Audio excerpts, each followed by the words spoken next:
Pretty close. What do you mean pretty close?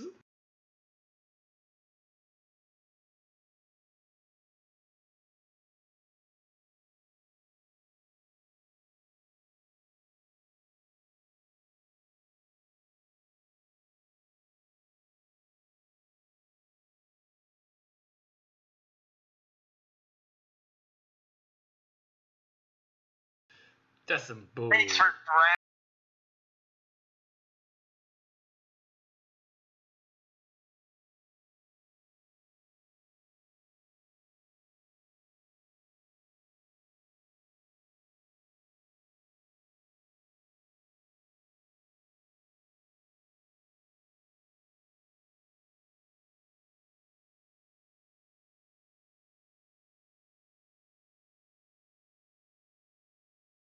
You're supposed to always split the party. That's what I remember.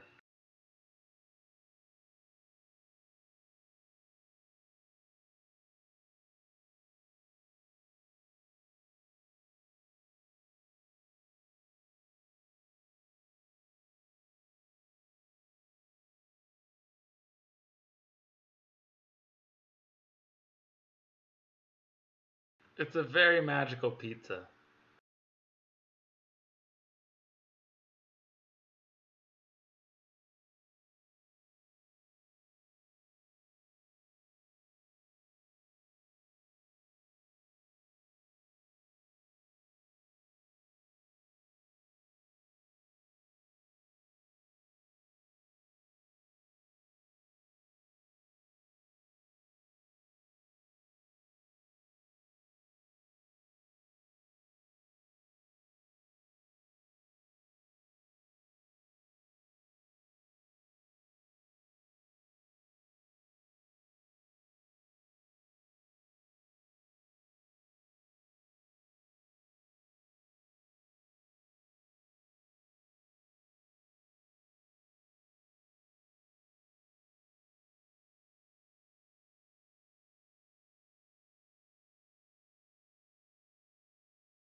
It's I whistle a tune as I clickety clack my knitting needles together while we walk.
Let's go to the flying boat store. I'm like asking, have you seen a flying boat? Like every passing by. Have you seen a boat that like floats? knitting away. It doesn't like it looks like this, and you'd think it'd go in the water, but instead, Imagine Up in here? the air.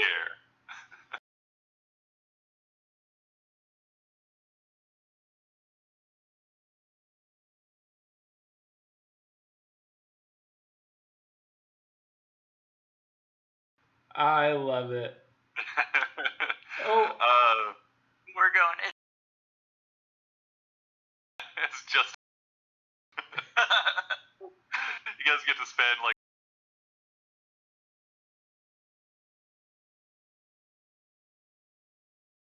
Hell yeah. Get a custom. No, we're not. Not getting the juice. Mark, also one thing, how long has it been since our like party? To 2 weeks probably. Nibbles, or not Nibbles, Beep Boop had wanted to make a sweater and I forgot to talk to you about it. I wanted to use yarn? that elven yarn to make myself like fashion myself a shirt with an extra hood on it. You know, kind of like what some might call a hoodie. But then where my pocket might be, I wanted to like fix in a little pouch on the front with my bag of holding. So it'd be like a pocket, but a bag of holding all at the same time. That's awesome. I want it.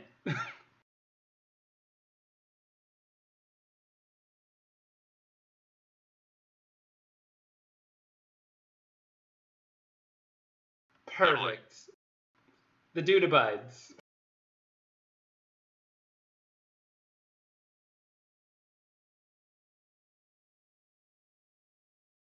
Yes. A little pocket in it.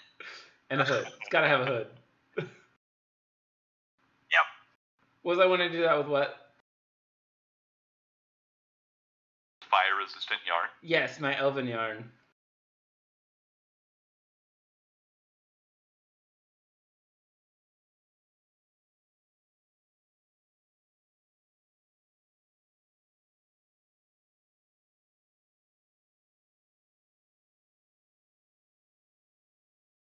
Ties the airship together. Definitely ties the boat together. Yes.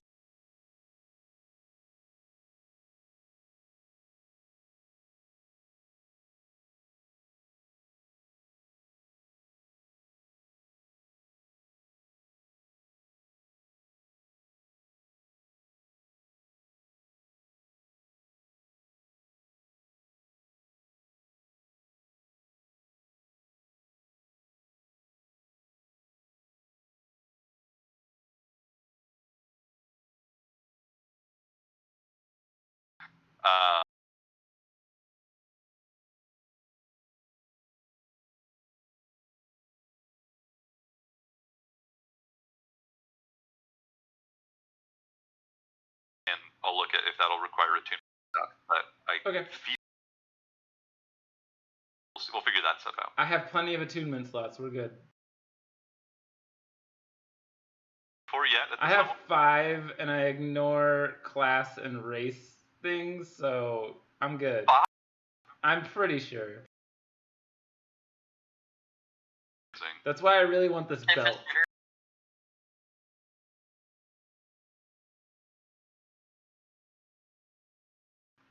The Dwarvish belt is strengthening.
slots were you saying? 5 attunement slots.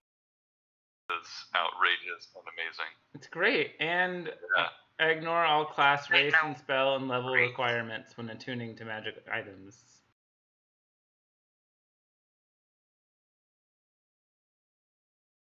I have no alignment.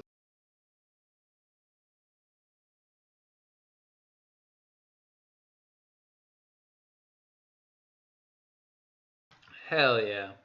I can do whatever I want. I'm a god.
And Sporadicus. Or so.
Did we send word ahead that we were coming, or were we just showing up? I know our dwarven companions were there with us.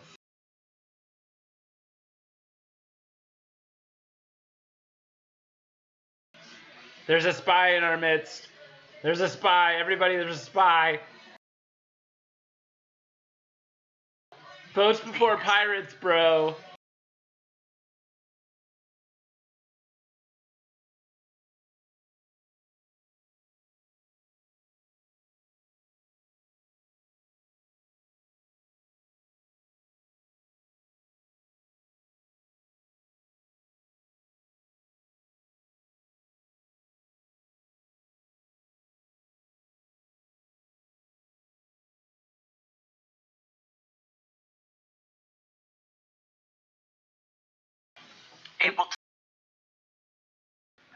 And then, do we have any do we know anything currently other than what Vocenti has told us about where we're at? Like, anything that's any helpful tips that are gonna,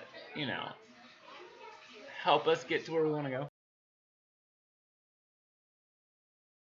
Navigating the city? Yeah, navigating the city, knowing how not to get in trouble with, people. I like avoiding trouble. Yeah.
Okay, and one last question: what's the relationship with the Imperium currently? What's the status of that relationship?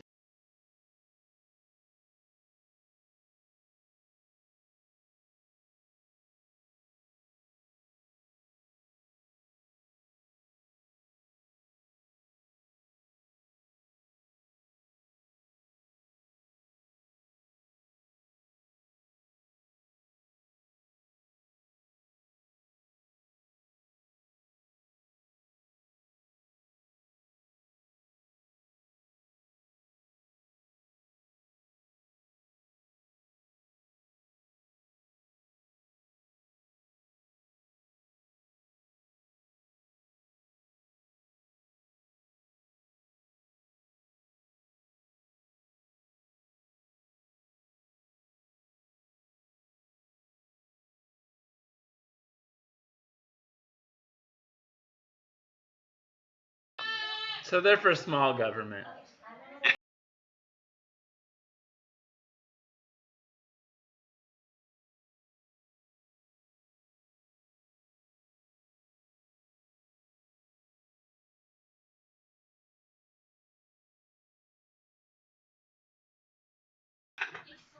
All right. Well, I say we venture on in.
I think. Block. Plant.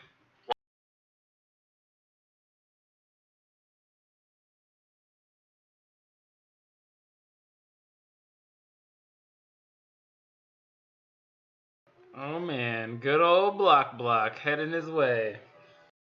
I'm ready to hear some tales of bone wastes.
Minutes-ish. 2.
Thinks those hard people's doing okay.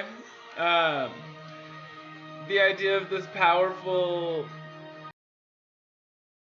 This magic item is something that becomes more and more important to him as he's getting further and further away and closer to getting it, but he doesn't know why. And that's about how he's feeling right now. This belt. The airship? The airship and the belt, actually, both. But he knows his main primary mission is to protect Xerox, but it's becoming less and less of a... He wants to do one more than the other, and he's not sure which one that is at the moment.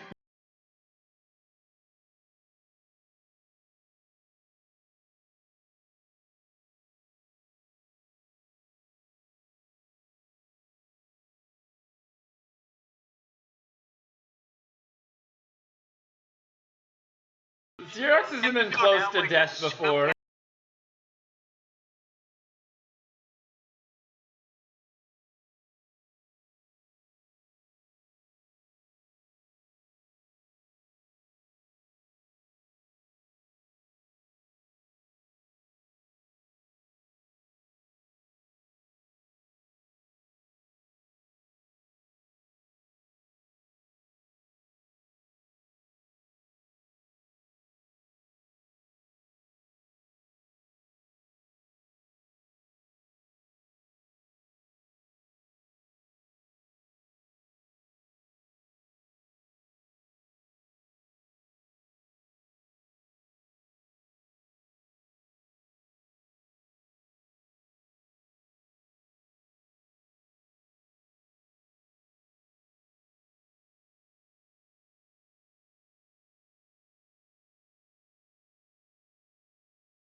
On that note, Nibbles wants to go door to door, asking everybody their personal opinions about the Imperium.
do see several of them kind of scattered around this place.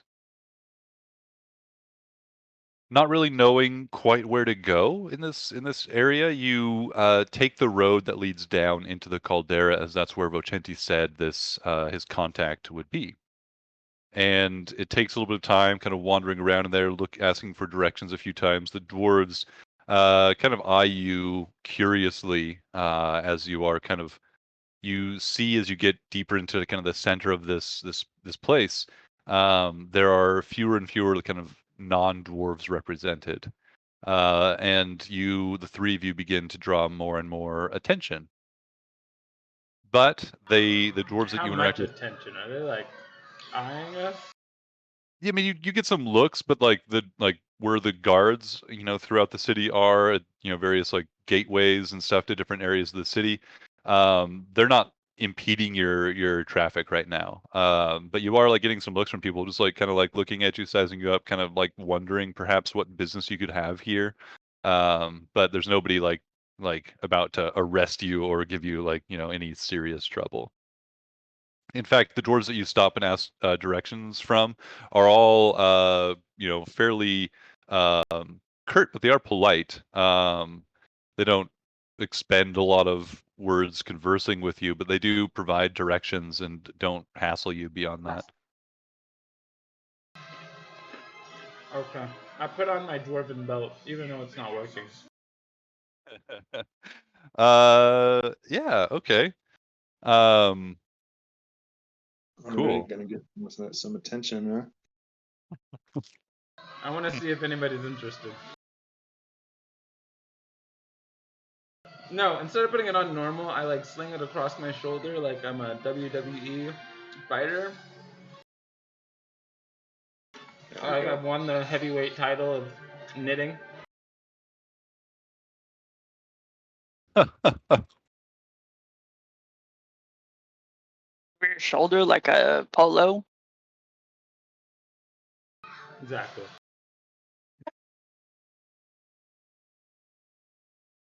The big metal carved plate at the center of it of the dwarf with two hammers with this gash right down this heavy gash right down the middle of it.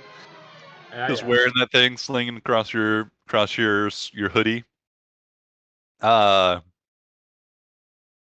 You as you're passing by some folks, you definitely get more attention. Like your whole group kind of gets at least the once over, and then you see a few dwarves like take a second glance at what you're wearing across your chest there. None of them approach you about it, but you're welcome to give me an insight check if you want to get an idea of what they might be feeling about that. I think I rolled an 8. An 8. Yeah, I mean it's hard to tell. These dwarves are pretty stoic folk. Don't necessarily wear their hearts on their sleeves. But you are getting some increased attention as you don your champion's belt. Okay. Any WWE style booze? Did you see one dwarf coming out with that like ridiculous walk that one guy does? Can't remember. Vince Van, whatever. Anyway, I don't care. Vince McMahon.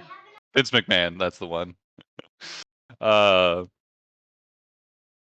You soon. One where it looks like he learned how to walk by reading it from a book. Yeah. Or he's one of those AIs that is like learning to walk through experimentation. This is its first success after 800 million fails. Yep. You do find your way to the clan hold of Clan Casca. You see that it is a relatively modest hold. You've passed by quite a few of these structures that are just massive and ornately carved and just utterly, as beautiful as they are, just impressive in their sheer mass.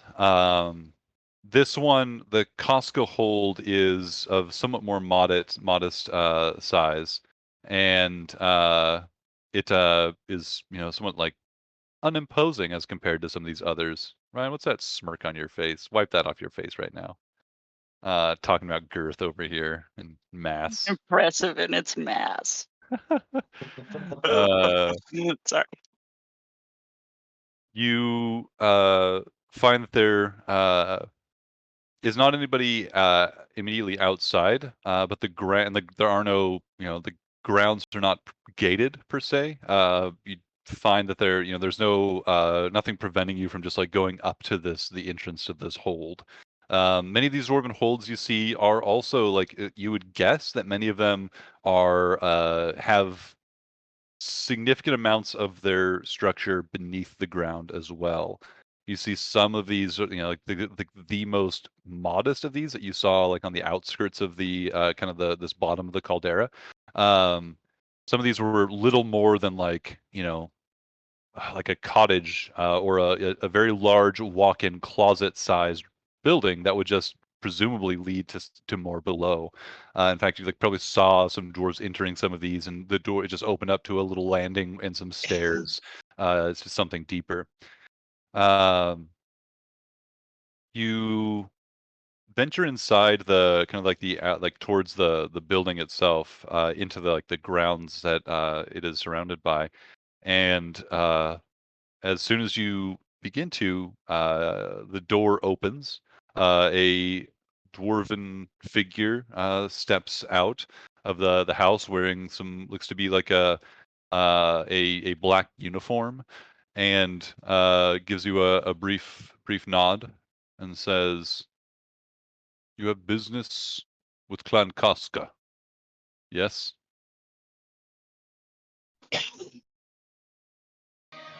Depends on who's asking.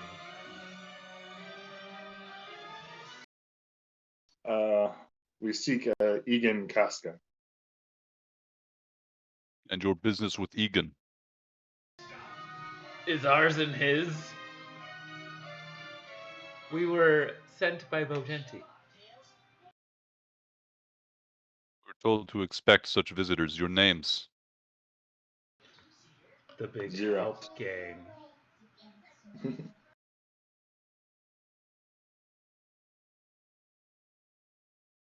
And the business you have with Egan?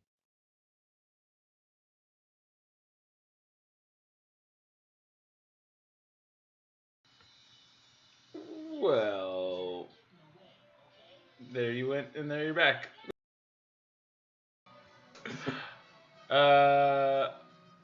We've come to find a way to aid our trip to the Bone Waste.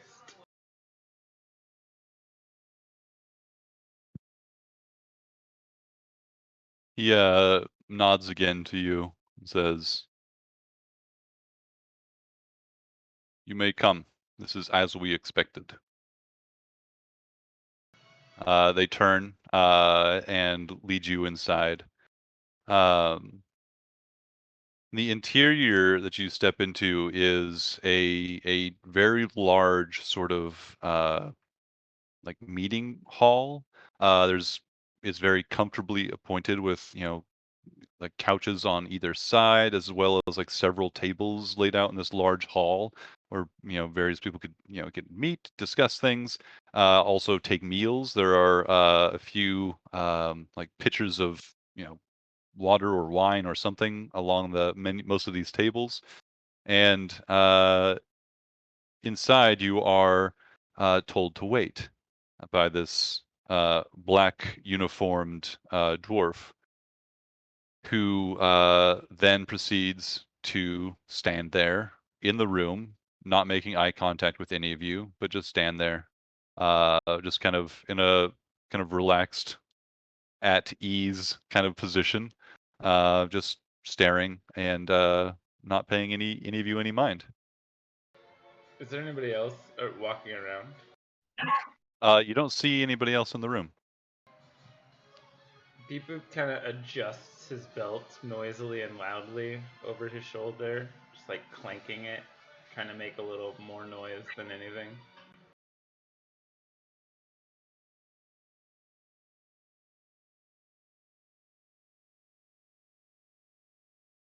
You could clank it against your metal body. My sweater's too cushy. That's I wouldn't okay. make any You sense. could like This is a really you do comfortable the sweater. finger taps on it. Clink, clink. Clink, clink, clink, clink, clink, clink, clink. As the nails go across. Look at my belt.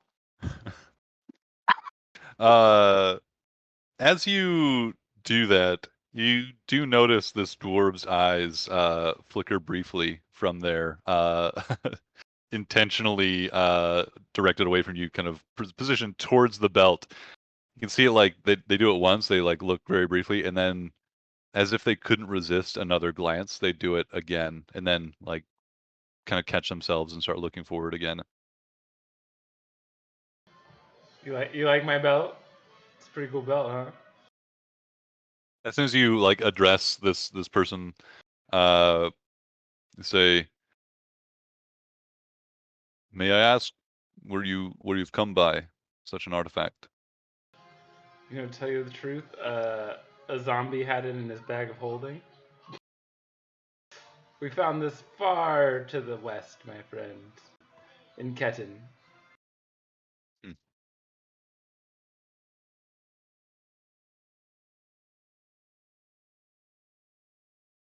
It appears damaged. Sadly, it has been, and all the dwarfs that I have come across have not had the skills required to repair such a beautiful item.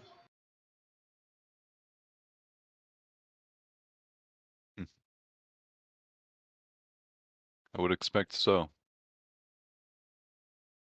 Do you know any fantastic smiths or magical folk who could fix such a thing?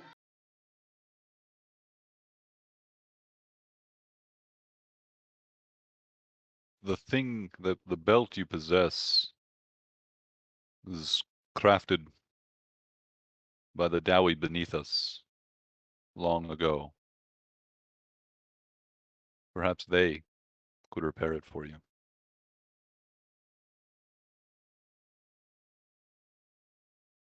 But they do not.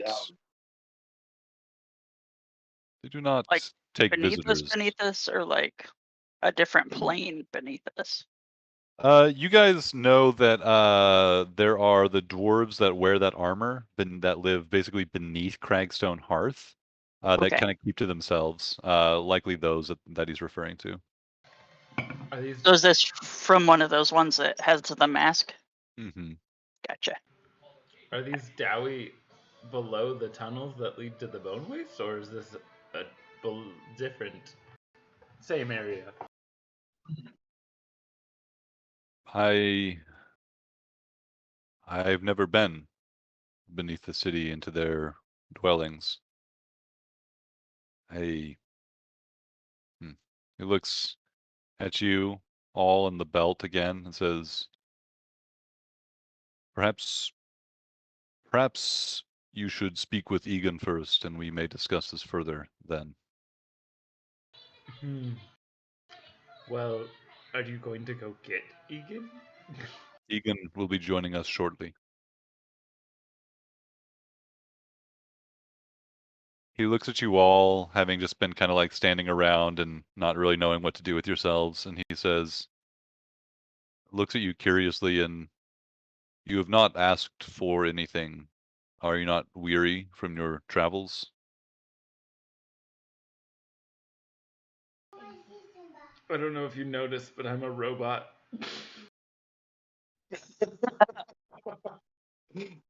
We are. We would be most appreciative of any provisions or beverages you would have to spare. But mostly we're weary of not having an airship.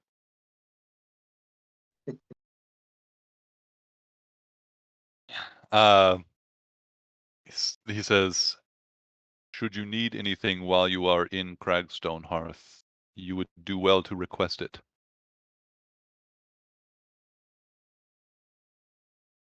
Says, if you wish refreshments, request them.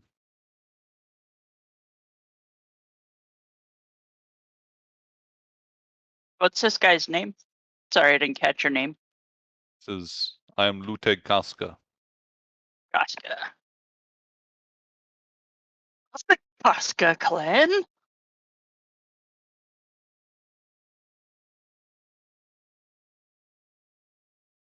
Do you guys ask Oh. for anything specifically? Xerox would ask for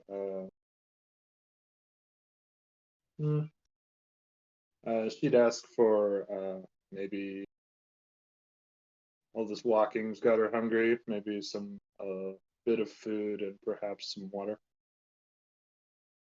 Yeah. Luteg steps over to one of the tables, grabs one of the glasses and pours you a large glass of water. Gestures back to it.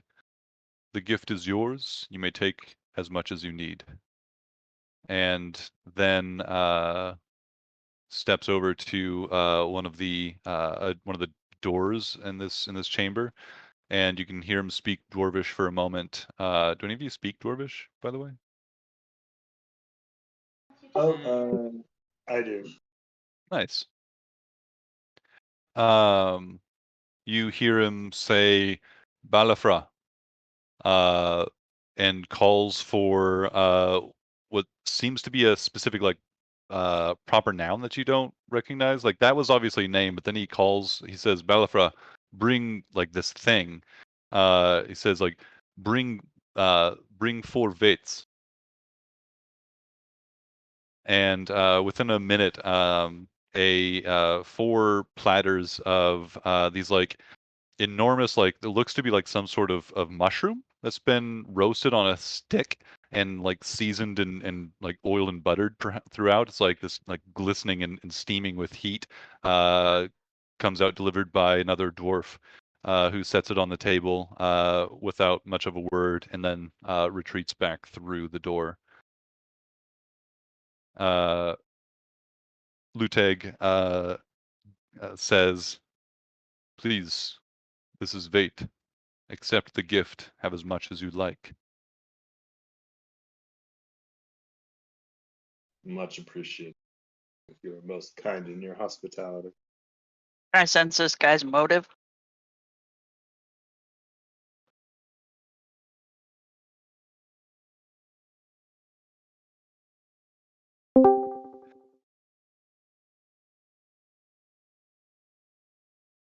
So, insight. What do I do here? Yeah, roll an insight check.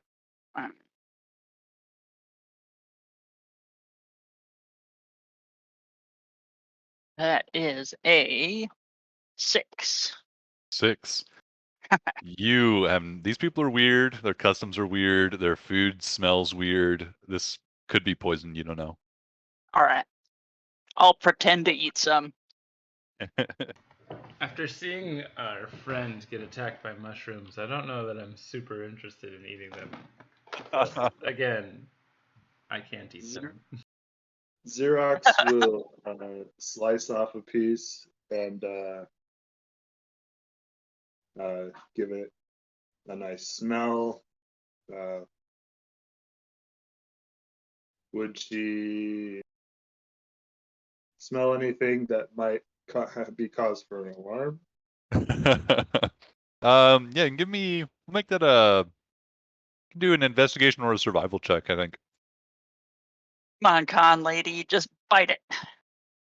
18. That's the best way to test it when you have your constitution. This fungus on a stick smells of strange herbs and this other flavorings, but it smells like food-ish. Doesn't You don't smell anything that's making you worry.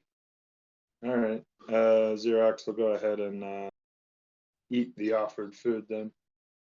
Yeah, Where do you grow these mushrooms?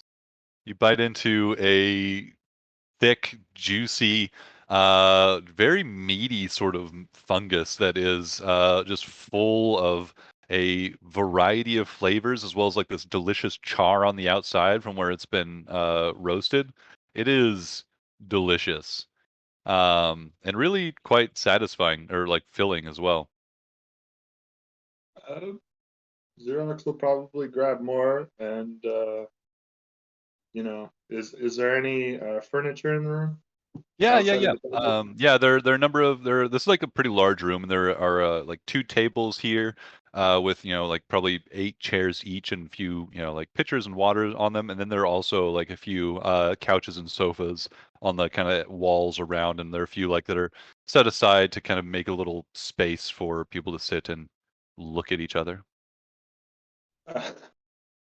Xerox will grab a a decent portion of this and retreat to a chair with her water to wait for I've already forgotten. Egan. Egan. Uh, Again, and it is not more than a few minutes after you've taken the last bite of your delicious vate mushroom on a stick, and the another door opens from the opposite side of this chamber, and a rather like relatively young looking dwarf steps into the room.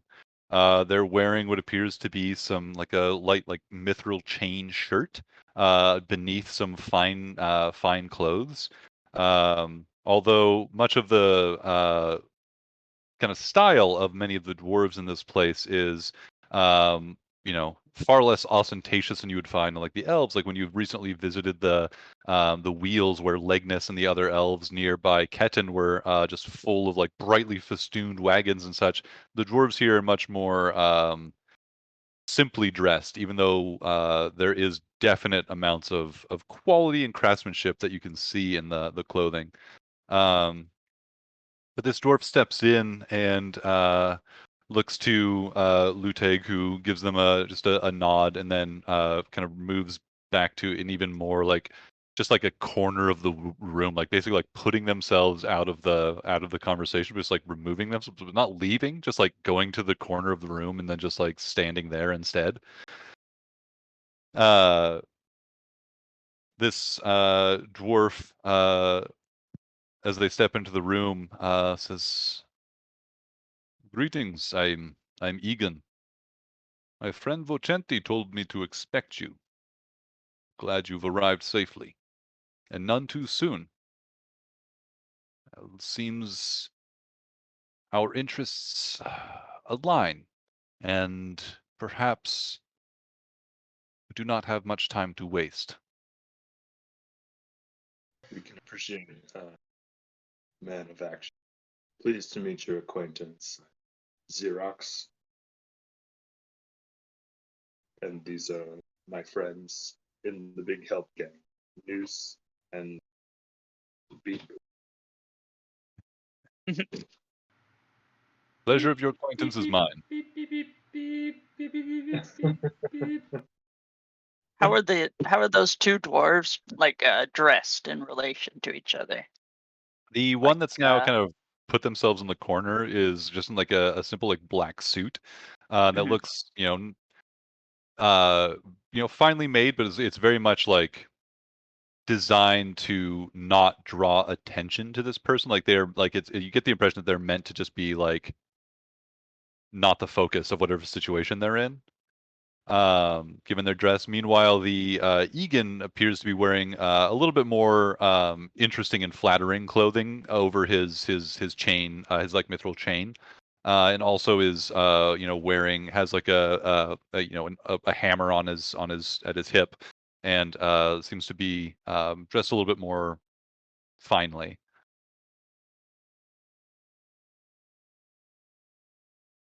Egan says, "My friend Vocenti holds you in great esteem, and thus I do as well, at least for now. You have interest in a certain vessel. I mentioned it to Vocenti some time ago. He helped me with a few things. helped our clan. And it is an understatement to say that we owe him a favor or two.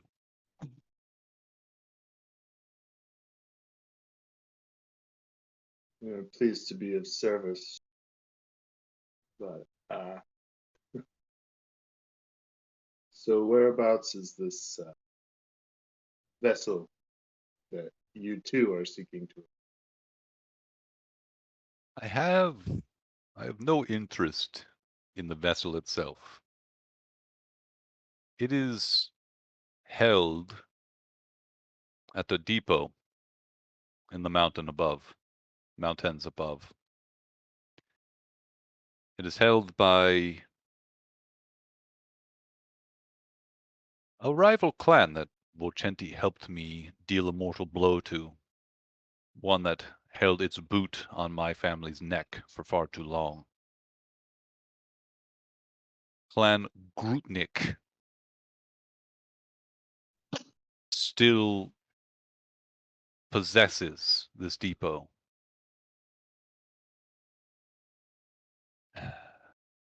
This is where I believe the airship or the vessel rests.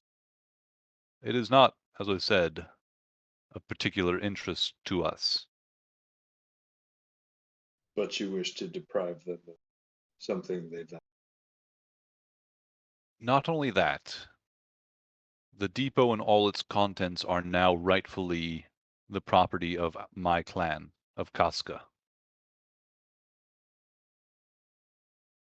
So How we is are that to so? Vocenti, the favor he did us, was uncovering some records of oaths taken by Grutnik, oaths broken by Grutnik.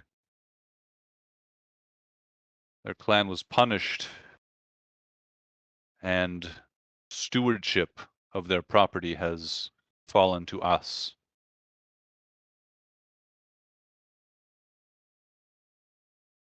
Transition is taking time, however. Grutnik uses this time to hide away things, to steal, to destroy evidence of other oaths broken.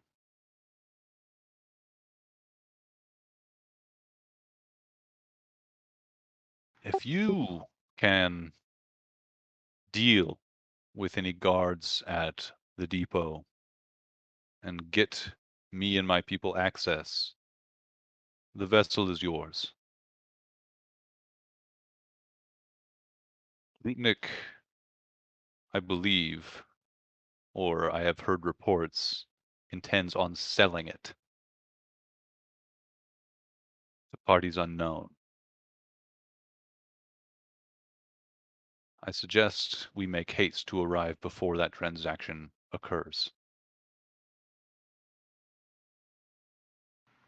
What are these oaths that were broken?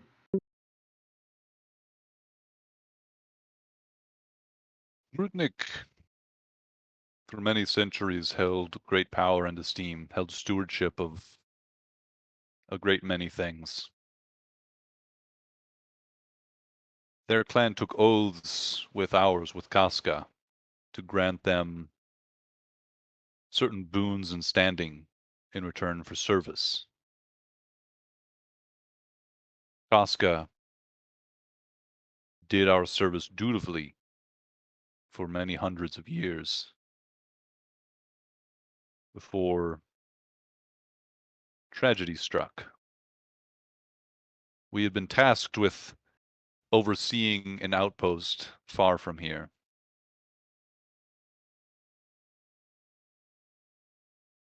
When the oath was nearing its satisfaction, it was then that the outpost was attacked and destroyed. Casca has long thought that Grudnik was behind this. And in addition, they sought to cover up many associated oaths that they had made. Uncovering this deception is the favor Vocenti did us and allowed us to reveal Grutnik's cowardice and deception. Family was punished appropriately, but does not seem to yet have learned its lesson.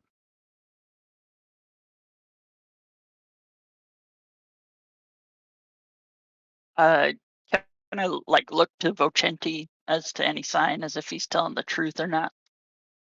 Vocenti is not with you. Oh, I thought he was with us. Sorry. Never mind then. Yeah, you can insight check this dude though if you want to get a feel for his story here. And it should go pretty well.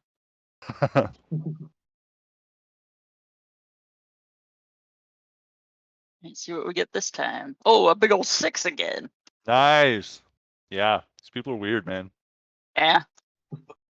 Well, I guess Noose doesn't care, just point him in the direction of the people he's got to kill to get an airship.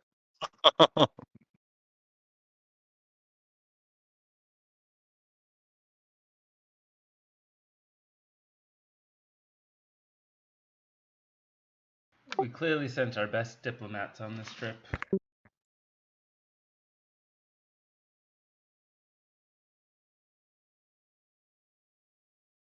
Sorry, it's so hot. I had to turn my camera off so I could take my clothes off.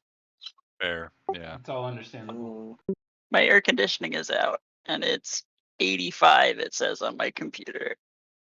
Oh no. Too hot. It's too I'm hot. just like dripping sweat. Oh, I'm sorry, dude. That sucks. Yeah, we rolled the dice and hadn't tested our AC since we moved in, and luckily it still works. We tried it out yesterday, and we're blessedly relieved of the heat a bit.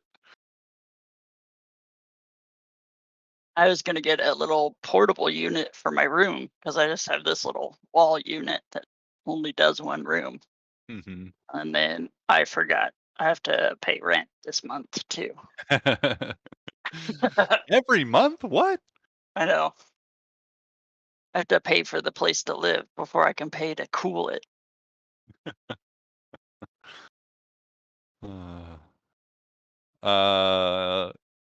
Great. So I'd say that even with without an insight check, Egan, while telling this, kind of recounting this and the past grievances that Clan Grutnik has done to Casca, he definitely seems pretty upset. Like the dwarves we've met so far here have been fairly reserved, but there is definitely some heat in this that he is letting out. Still holding some feeling towards Clan Grutnik for its betrayals. You really don't like this Grutnik guy, huh? Yeah. Did you actually say that? No. Yep. So yeah, That's he just my basically. assumption from my 6 insight roll. Yeah, for sure. So yeah, he seems to be presenting you with is an opportunity to, being outsiders, you're not sure exactly how this all would work out legally. Like, are you guys outside the law here? Are you guys abiding? Is this all how it should go? Is this weird situation? But he does seem to be telling you that this clan that is held in ill repute now because of its aired the skeletons in its closet have been revealed. It seems to be in a bit of a decline, and at least Casca Egan says that the depot and all of its contents are rightfully under the stewardship of his clan now. So they are its rightful owners. And while the transition is taking some time, and Clan Grutnik is doing all it can to slow that process down, with whatever hijinks and legalese or possibly they can mount. But yeah, he says that I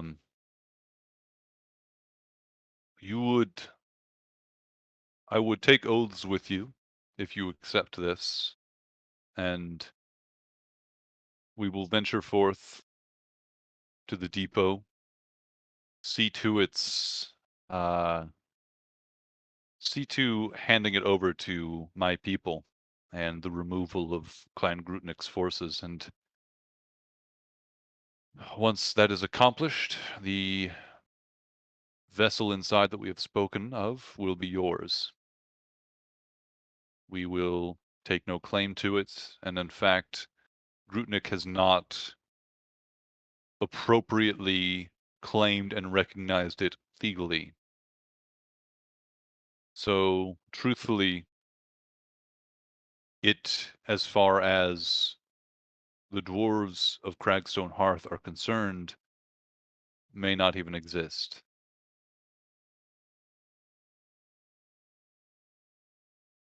What?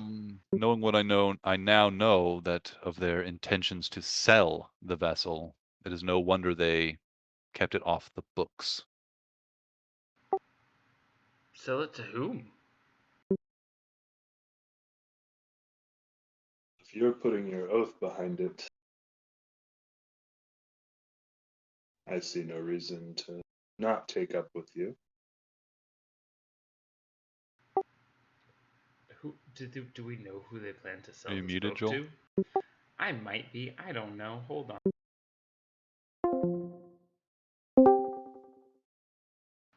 Let's try that one. There we go. Who do they plan to sell the boat to? I do not know. I've heard rumors of this, but my contacts have not been able to provide that information. If you wish, he hesitates and says, I admit we also are curious to whom this deal would be made with. If it is dwarf, if it is another dwarf of Cragstone, then they too should be exposed in their treachery. And if it is an enemy or some other force abroad, it would be better to know them than not. If you can determine for me who it is that they are selling this to, or intend to, he looks over at you, Xerox, or at you, Beep Boop, rather, and says, you carry craftsmanship of my people. Oh, this. Says, may I, for a moment, take that? Be delicate. It's broken. I hand it over. He holds it in his hands and runs like his hands over, like brings it close to his face to like look at it in the light. He says to you that this appears to be one of only a few such relics made as a gift for those champions who fought alongside the dwarves in ages past. A great gift bestowed upon the truest of allies.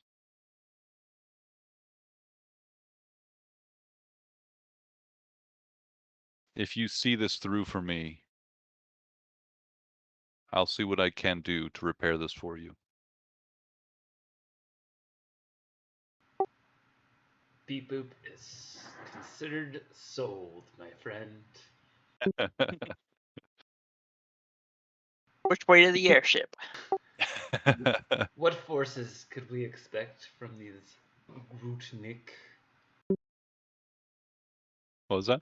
What resistance, what forces could we expect? If if we didn't know that they were intending to sell the vessel, I would expect minimal resistance. But given the value of such a vessel, of such a craft, and the position that Grutnik is in, I fear that they may have invested heavily in this deal and may invest much of their forces to see it through. But if what Vocenti tells me is true, you are capable warriors.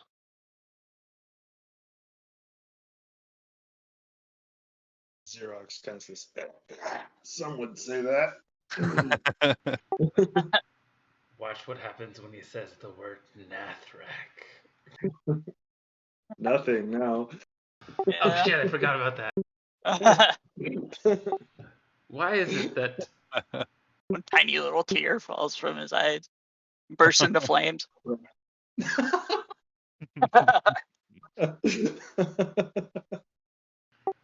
Tell me, why is it that these Grutnik have been allowed to fester in this way when they were outcast some time ago? They say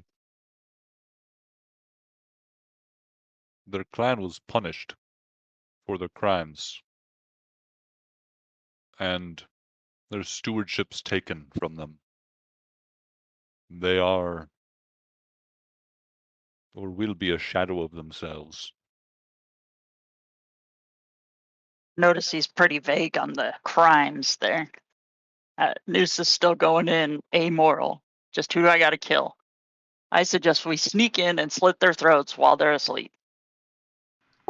Works for devils, it'll work for dwarves. So here's the plan. Kill everyone.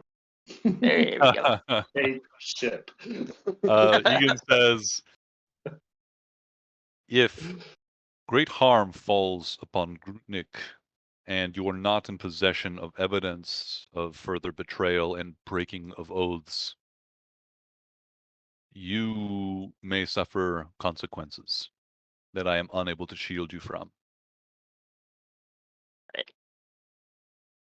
Kill Grutnik, then find evidence, then burn it. Got it. Plant evidence. Then kill it. Then kill Grutnik. Got it. All right. And where may we find these dwarves? Are you asking about the where the depot is? Yeah. Yeah. He says that it is on a neighboring mountain, Mount Ragnakara. I will take you through the underroads, which should deliver us up to not the peak, but up onto the sides of the mountain where the depot rests. It was constructed around an old ruin that was discovered and laid to rest where it was. So we will travel through the underroads. Hopefully the mechanisms that will deliver us to the surface are still intact, and that will draw us quite close to the depot itself. We'll trek across the mountain's side for, I believe, less than a day after getting through the under tunnels or the under roads. We will trek across the mountain for about less than a day, which will deliver us to the depot itself. So in his plan, oh, sorry. You go ahead. You go right ahead, my friend. Okay. His plan was to have us go with him when he went to seize the depot.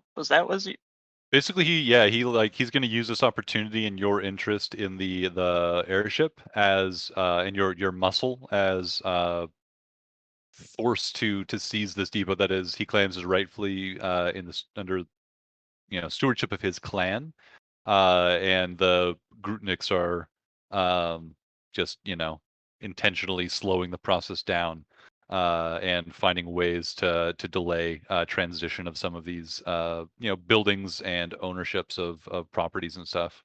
Not ownership, but stewardship. I also had another quick one. Is this the only airship like we've ever heard of? Are they super rare? Yeah, you've Okay. yeah.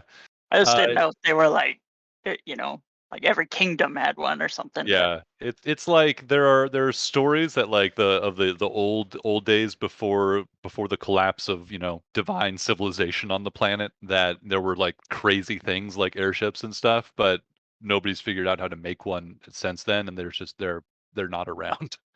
Okay, so whoever they were planning on selling this to that was going to be a huge strategic boost.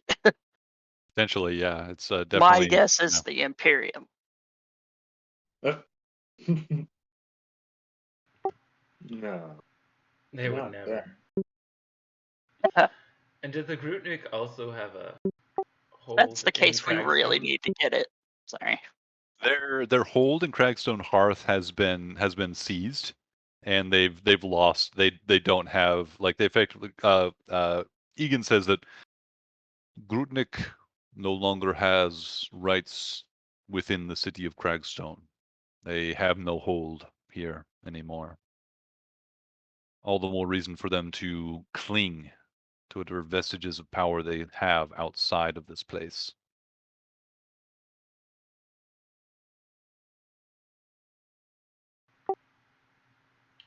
And none in the city would do dealings with them. Few dwarves would, though a few years ago I never would have believed Grutnik capable of such things themselves. So perhaps I'd be surprised again. But such dealings would certainly be done in shadow.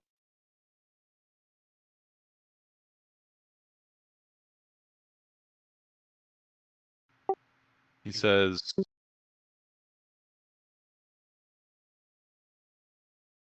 decision I will leave to you, because your prize is on the line, while mine is not under such a limited window.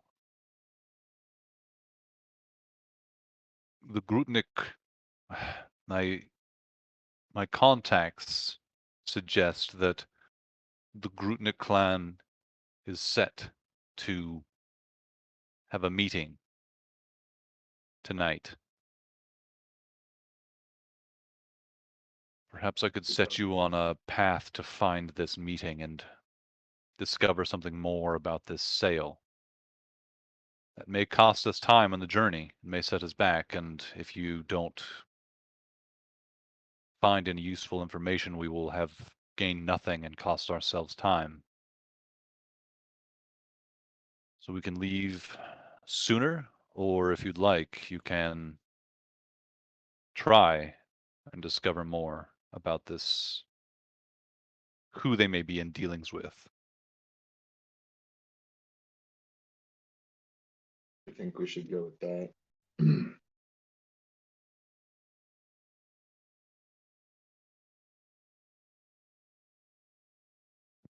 That would seem to be in our waiting to see who might be in attendance at this meeting might be in our favor, especially even if we move quickly to secure your property and this airship, and we do not have proof of Groupniks not having a claim to it, then we will be held responsible.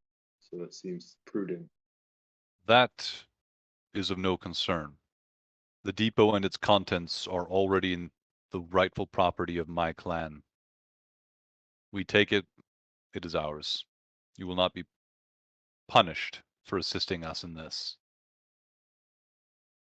If, however, blood is spilled if, as your friend suggested, we simply cut the rest of the head off the Grutnik clan, that would require explanation.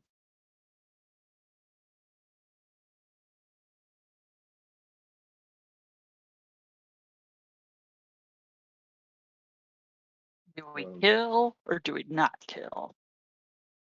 He doesn't want us to kill Grutnik without evidence of his betrayal. Grutnik is once again a clan title, not a specific Oh, person. sorry.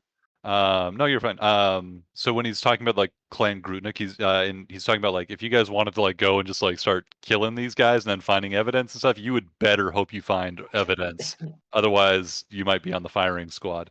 But this venture that he's proposing, just going to claim this depot, he basically has like a warrant, a warrant for this search or whatever. He has paperwork he claims that would or legal standing that would allow him to just go there and say, we're staking our claim now. You have to leave, and then if they refuse, force them to.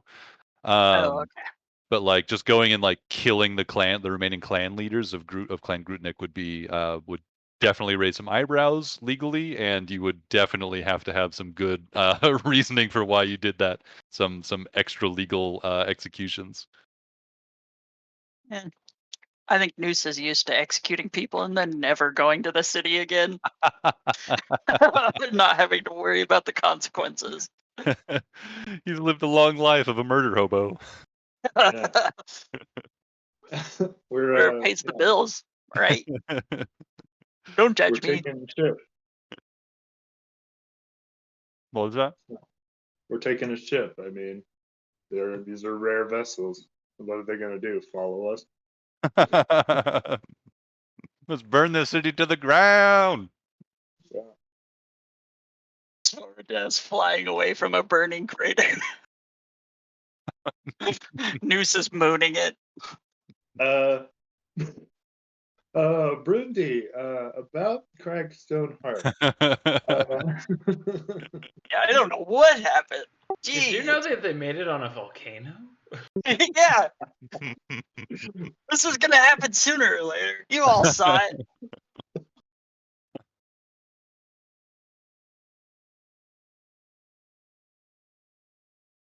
So I'm what do you game guys for wanna- whichever. I think having info might give us more chance to finally deal a bigger blow than simply taking this vessel alone.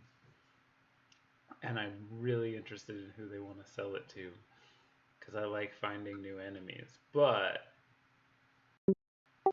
Yeah, we don't that's have the to. drop. Anyone who's even interested in this airship is our enemy. Yeah, I'm interested in. Yeah, I have the same opinion as Yeah, Joe. that sold me on that one. I want to figure it out. I was curious too. Yeah, sounds good. Cool. How late do you guys want to play tonight? We're at 8 o'clock right now. I can go between 9:30, probably the latest. I'm fine with that. Same here. No point going to bed. It's not going to cool down. Can't sleep in this heat anyway. Cool. Well, in that case, how would you guys feel about like a 10-15 minute break, and we'll reconvene. We'll play till like 9:30ish. Sounds good. Sounds good to me. Meow.